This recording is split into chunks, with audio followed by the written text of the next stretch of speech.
Diddy's living his worst nightmare right now. He's basically become the human version of a Blockbuster store. Every brand he's ever worked with has ghosted him. The FBI swooped in and repoed his private planes and mansions like it's a government-sponsored episode of Hoarders. And now his revenue has officially hit zero. Yep, he's making less money than your grandma's lemonade stand. To make things worse, his lawyers just applied for bail for the 5th time. At this point, the judge is probably like, bro, how many times do I have to say no before you take the hint? So, can Diddy escape the slammer before he goes completely broke? Or is this the official grand finale of his career? Either way, someone better check if he's on LinkedIn polishing up that resume. Nah, Diddy's in a tricky situation. Boy, that's the understatement of the year. Yeah, I think it's over. You think it's over? I think it's over for him as like a figure in entertainment. Right. But do you think it's over as him as far as jail? like he gets a cell right next to R. Kelly? I don't think so. I don't think he gets locked I think he up. skates. I think he skates. Or he goes to Really? like Bali. Oh, yeah. Yeah. That's a move, huh? I wanted to clear right here over these digital airwaves of YouTube that the career of Sean P. Diddy Combs, as we know it, it's over. This is over. It's over in the worst possible way, one of the worst possible ways you can imagine. Before this trial kicked off, Diddy was basically hip-hop's Scrooge McDuck. He was the second richest guy in the game, sitting on a net worth north of $1 billion. So much money, he could have bought a small country. Or at least a really fancy Waffle House. He had more than a dozen brands working under him like they were his personal minions. And he was rubbing elbows with other billionaires like Jay-Z and Mark Cuban like it was the Billionaires Book Club. To top it off, the mayor of New York, Eric Adams, literally handed Diddy the key to the city just weeks before his trial. Yep, he was out here collecting keys like it was a side quest in Zelda. Now, let's just say that key probably won't open the door to Rikers Island. It's 2020, y'all. Yeah. And it's different than when it was 2016. You know, the game has been elevated. As we can tell, there's no expense being spared. We had a black billionaire's lunch. He already has the keys to some pretty exclusive places, and now Sean Diddy Combs can add New York City to that list. It's Diddy Day in the city. Videos have been playing on the Jumbotron for TSX Broadway, and the crowd waited. Then around 11:30, the doors opened for the mayor and the artists. The bad boy of entertainment is getting the key to the city from the bad boy of politics. I want to thank y'all for this honor and just recognizing me, being from New York, giving me the key to the city. Diddy finally has the key to the city! Today's event coincides with the release of his new album, The Love Album, Off the Grid.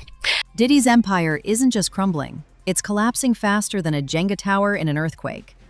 All his companies are bleeding money like they just walked into a Saw movie, and every brand he ever worked with is sprinting away like he's contagious. To make it worse, he even had to return the key to New York after his arrest. That's right, the city was basically like, yeah, we're gonna need that back, buddy. It doesn't open jail cells anyway.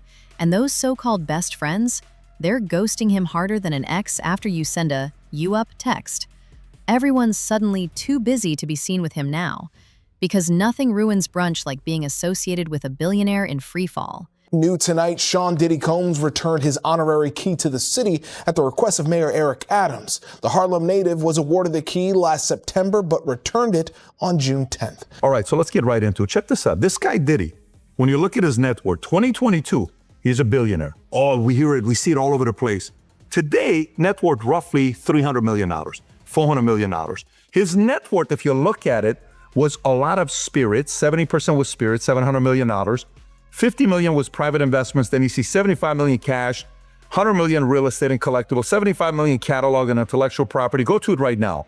Only $150 million is spirits. He lost $550 million there. Cash is lower, and a bunch of other things are lower there. So what happened during that time when you think about his net worth? The truth is, Diddy never had any real friends. Just a bunch of business buddies who'd bail faster than a cheap umbrella in a hurricane. Even Mayor Eric Adams, who handed Diddy the key to the city, ended up getting arrested for corruption a few weeks later. Talk about a friendship circle that's basically a true crime podcast. And let's not forget, every single relationship Diddy had was strictly business. It's like the man's entire social life was a LinkedIn network. Jay-Z, his supposed best friend, didn't even say a single word about him during the entire trial. Bro, that's cold. That's the kind of silence that makes you check your phone to make sure it's still working. This is how I really feel, right? Other than him just being a freak. I don't know how you get in that position and do all of this wild. It just leads me to believe you don't have no real friends around you.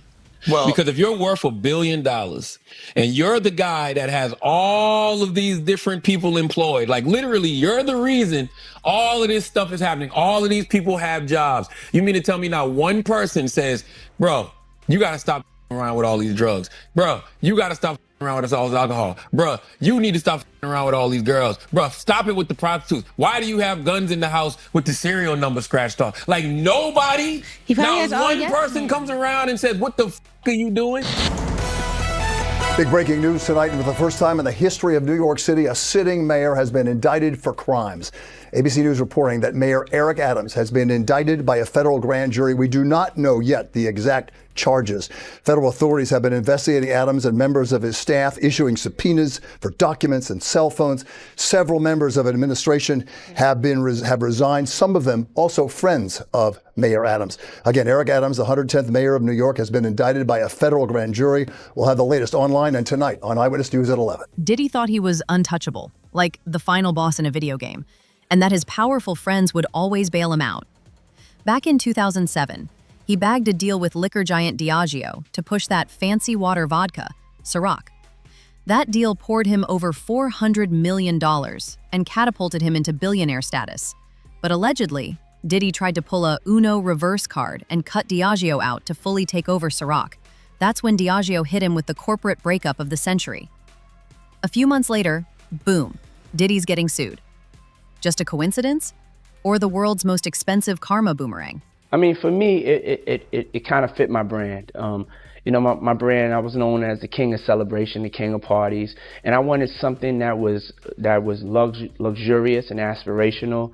And I saw an opportunity in the ultra premium sector of vodka. I was naturally a vodka drinker, and I knew about Ciroc, and I knew that it at the time it wasn't. People weren't really connecting with it, with the messaging. And so I proposed to Diageo. Maybe we enter a partnership. Let's see how it goes. I told them these, astronomical numbers that I felt I could hit. And, you hit them. I hit them. We take a lot of pride in the way that we have marketed and the success we've had, but we also take a lot of pride in the responsibility, awareness aspect that we brought to the industry. When you compare him to some other people net worth-wise with Jay-Z, Dre, Diddy, and Kanye, this is what it looks like. Blue is Dre, orange is Jay-Z, green is Diddy, and purple is Kanye. Look what happened here. So Jay-Z keeps climbing. In 2011, he was roughly $450. Today he's $2.5 billion. Dre goes from where he was at $150 million at the time. He's worth roughly $980 million today. Diddy goes from $450, same place, to $1 billion down to $300 million. And then Kanye goes from wherever he was. You look at the report today, you'll either see $300 million or $2.77 billion, depending on who's doing the audits. Forbes says $300 million. Okay, so let's go look at the Ciroc deal, what happened. So Diddy in 2007 does the Ciroc deal, which is a partnership with Diageo to revive Ciroc vodka, taking a 50-50 profit-sharing role rather than the standard endorsement. As brand manager and CMO, he elevated the brand from 40,000 to over 2 million cases a year, making it a premium product. Now, keep in mind, if you don't know who Diageo is, Diageo owns everybody. Johnny Walker, Crown Royal, Smirnoff, Kettle One, Don Julio, Casamigos, Captain Morgan, Bailey Irish Cream, Guinness. They own all these companies. So Ciroc, hey, this is big. We're bringing Diddy in. He's going to take it from 40,000 to 2 million. Profitable. This is great. Let's make some money together. 2013, De Leon Tequila co-ownership. Diddy and Diageo jointly acquired De Leon Tequila, making it a deeper investment relationship. May of 2023, Diddy sues Diageo. Diddy filed a lawsuit accusing Diageo of neglecting the De Leon brand, racial discrimination, claiming they marketed it as an urban product and failed to treat him as a true business partner. Diddy's life has officially turned into a yard sale, and everything must go. He's lost brand deals, sold his private jet, put his mansion on the market, and even had to hand over his passport. At this point, the only thing he's still holding on to is denial. His career in hip-hop? Done. Stick a fork in it. Insiders say the legal fees alone are draining his bank accounts faster than a teenager with their parents' credit card.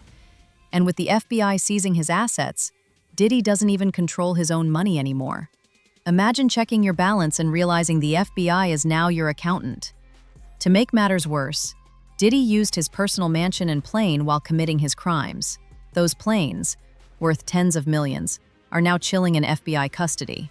Yep, the same planes he allegedly used to traffic minors are probably parked next to some evidence locker, wondering how they went from party at 30,000 feet to permanent timeout. Fox Business Network's Taylor Riggs says Diddy's financial bleeding shows no sign of stopping. All I know is that good attorneys charge a lot per hour. We know that they have a big case ahead of them. They also have a lot of those civil trials. I had a big year this year. His $60 million private jet has already been sold. The snazzy plane, sports cars, mansions from L.A. to Miami and the Hamptons, $1 million in jewelry and over $20 million in top-of-the-line art, including works by Andy Warhol. That's just a short list of Diddy's physical wealth. But now, with his legal nightmare getting even more frightening, Diddy put his Beverly Hills mansion, that was raided in March, on the market for $61 million. If people don't want to touch anything with your name on it, you have to look at other tangible assets that you can sell. The 54-year-old's long legal fight ahead includes over 24 current cases alleging sexual racketeering. Diddy has vehemently denied all the charges and accusations against him. And a Justice Department forfeiture action that could cost him his empire. An empire that prosecutors allege was built, at least in part, through a pattern of criminal activity, including alleged sex trafficking, drug distribution, and violence, all used to advance what they call a racketeering enterprise. In the unsealed indictment, prosecutors outline how his business and personal assets allegedly played a role in carrying out or concealing the crimes. This means any assets connected to the behavior, even indirectly, could be seized, including real estate, companies, vehicles, and aircrafts. Now, his $60 million private jet has reportedly already been sold. The Beverly Hills estate is currently on the market for $61 million. And while Combs still owns his $48 million Miami mansion, a judge denied his request to use it as collateral for bond. No one knows exactly how much of Diddy's fortune the FBI is going to snatch. But one thing's for sure. By the time they're done, he's going to have enough left to buy maybe a Happy Meal. He's already down over $600 million, and the man hasn't even been sentenced yet. That's like losing the game before you've even finished the tutorial.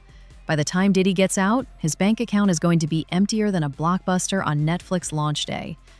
No brand wants to touch him, and all of his celebrity friends have ghosted him harder than your ex after you asked for gas money. At this rate, Diddy might have to start a lemonade stand just to stay afloat, assuming the FBI doesn't seize that too. Is Diddy at a level of being untouchable where he's protected, or is Diddy a target that they'll eventually put all the blame on him and make sure they get away with it free? I mean, he's definitely going to be the black motherfucker from the bag. Because you gotta realize one thing: that boy life is dangerous. And his life doesn't. He's just not dangerous with the shit they said he was doing, but he's in danger. He know too much. One thing you gotta realize is he probably having a conversation right now with the higher ups and everybody else to figure out how it's gonna work itself out, because he know all the secrets. And if he get to running his mouth, it could be a bad look. I look at it like the most important thing is the industry need to be built over.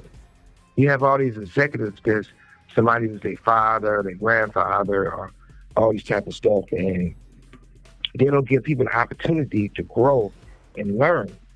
I know when I first started in this business, it wasn't a machine. I had to be the machine. I had to figure out how to get my songs on the radio, because at that time they was getting 5%.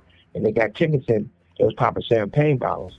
I went from 95% of the songs you hear on the radio was my songs into 97%. So you have to really do all this thing and really do the work.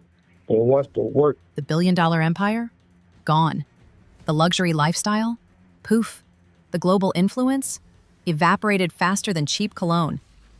Diddy's friends have vanished, like they just witnessed a magic trick. His brands have bailed harder than a teen sneaking out past curfew. And all that's left is a trail of broken lives, unanswered questions, and one very awkward LinkedIn profile.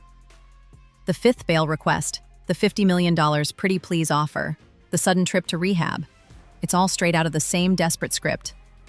Picture a man trying to rewrite his story before the final chapter gets titled Game Over. Want more spicy deep dives like this? Smash that subscribe button, turn on notifications, and drop a comment. Do you think Diddy's going to walk free? Or is this the final season finale of The Diddy Show?